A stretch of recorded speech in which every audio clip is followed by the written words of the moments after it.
Hi and welcome to a video presentation from EasyBarTricks.com.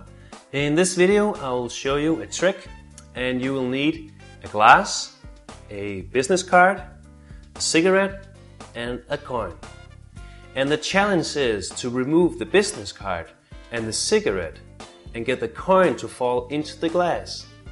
And you cannot touch any of the objects. The way you do it is that you put the whole arrangement at the side of the table, and then you just blow at the business card from below.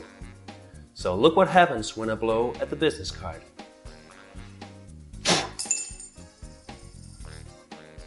The cigarette and the business card is removed, and the coin went into the glass.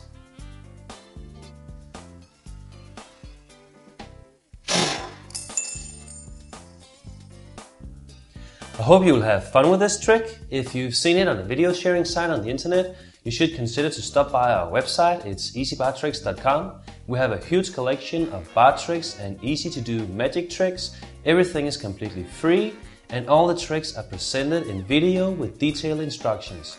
Also, rate this video if you liked it and feel free to leave a comment. And remember, there are more tricks at EasyBarTricks.com.